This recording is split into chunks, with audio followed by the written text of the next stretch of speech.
Happy Labor Day to you guys. I'm making this video about Parkinson disease, causes, genetics, environment, and how to lower your risk. Most people believe Parkinson's disease is something you either inherit from your parents or you don't. But the truth is, there's only a small part of that's only a small part of the story. Only about 10 to 15% of Parkinson's cases are genetic. Other 80 to 85 to 90% are linked to environmental factors and lifestyle. So, what does science tell us about real causes of Parkinson's disease? And most importantly, is there anything we can do to prevent it? Let's dive in. What Parkinson's disease really is? It's a neurodegenerative disorder where brain cells that produce dopamine, mainly in a basal ganglia called substantia nigra, are gradually destroyed. And dopamine is crucial for a smooth, coordinated movement. When it drops too low, people start having tremors, stiffness, slow movements, and balance issues. Symptoms usually appear after 60% of dopamine producing neurons are already gone, meaning the disease process starts decades later. Now, what are the genetics versus environment story here? Genetic factors, 10 to 15% of cases, that mutations in genes like LRRK2, SNCA, PRK7, then PINK1, and PRKN. These cases often run in families, and then Parkinson's start early, and there are a minority of cases. Environmental factors and lifestyle factors, they comprise 85 to 90% of cases. Pesticide and herbicides are famously linked to Parkinson. Exposure to paraquat, rotenone, that consistently linked to higher PD risk. Heavy metals, manganese, lead, copper. Air pollution causes neuroinflammation. Well water and rural living, more pesticide exposure.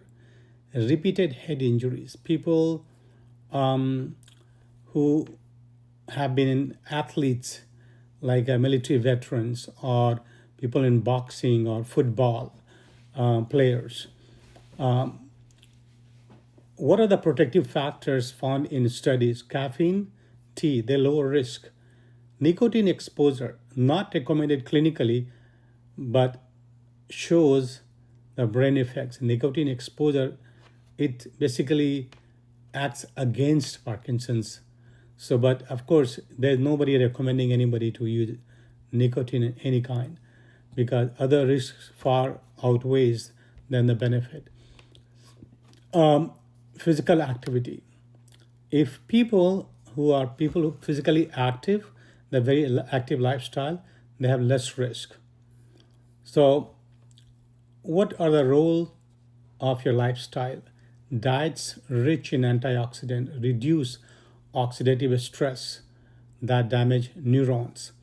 Mediterranean diet, olive oil, fish, nuts, whole grains, fruits, and vegetables.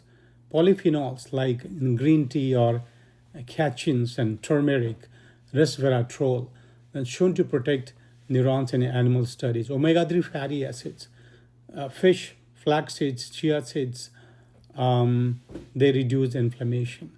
Vitamin D and sunlight exposure deficiency, they are linked to higher PD risk. Sleep, essential for clearing abnormal proteins like alpha synuclein from brain. So poor sleep will worsen Parkinson's disease. Regular aerobic exercise, walking, cycling, swimming, not only reduces risk but also slows progression if the disease starts. Exercises increase neurotropic factors, chemicals that help neurons grow and survive. Even moderate activity like brisk walking 3 to 4 times a day can make a big difference. What research is exploding? There's a trial going on about neuroprotective drugs like coenzyme Q, creatine, isonin, mixed result. Genetic therapy is under study. Gut-brain connection is emerging evidence that microbiome in your gut influences Parkinson's risk. Certain gut bacteria may trigger or protect against disease.